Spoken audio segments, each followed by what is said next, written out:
పార్వతీపురం మన్యం జిల్లాలో కూటమి ప్రభుత్వం వేధింపులు కొనసాగుతూనే ఉన్నాయి. సాలూరు మండలం కరాసవలస కేజీబీవీ పాఠశాలను మంత్రి సంధ్యారాణి ఏప్రిల్లో విజిట్ చేశారు. చిన్న చిన్న కారణాలకే ఎస్ఓతో పాటు 4 వంట మనుషులను సస్పెండ్ చేయించారు. ఇవాళ్టికి 6 నెలలు కావస్తున్నా వారు ఉద్యోగాల్లో చేరేందుకు అధికారులు అనుమతులు ఇవ్వకపోవడంతో పలుసార్లు మంత్రిని కలిసి తమ బాధను చెప్పుకున్నారు. ఎన్నిసార్లు బతిమలాడినా మంత్రి అధికారులు స్పందించకపోవడంతో విసుగు చెందిన ఉద్యోగులు కలెక్టర్ను ఆశ్రయించారు. తమ ఉద్యోగాలు తమకు ఇప్పించాలని పార్వతీపురం కలెక్టర్కు గిరిజన సంఘం ఆధ్వర్యంలో గ్రీవెన్స్లో బాధితులు ఫిర్యాదు చేశారు.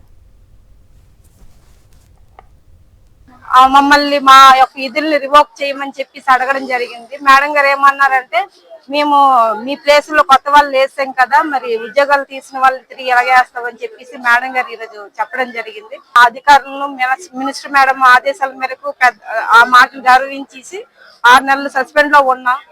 సరే, సస్పెండ్ తర్వాత కూడా 6 నెలల తర్వాత మా యొక్క విధులు మాకు తిరిగి ఇస్తారనే ఉద్దేశంతో ఆవిడ దగ్గరికి వెళ్లి ప్రతిసారి కలవడం జరుగుతుంది. కానీ ఆ మినిస్టర్ మేడం మాత్రం ఎటువంటి ఎక్స్క్యూజ్ మాత్రం చేయటం లేదు. కరాసవలస కేజీబీవీ పాఠశాలలో పనిచేస్తున్నటువంటి ఎస్ఓని వంట పరివారి 4గురిని సస్పెండ్ చేశారు.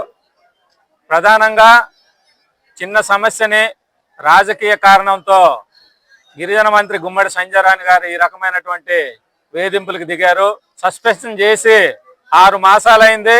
6 మాసాల నుండి మంత్రి గారి చుట్టూ, కలెక్టర్ ఆఫీస్ చుట్టూ, సర్వశిక్ష అభియాన్ అధికారుల చుట్టూ తిరుగుతున్న వాళ్ళకి తిరిగి ఉద్యోగం ఇవ్వలేదు.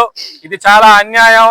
6 నెలలు కావస్తున్న ఇంత అన్యాయానికి జిల్లా అధికారులు కానీ గిరిజన మంత్రి కానీ చొరబడ్డం సరైంది కాదు.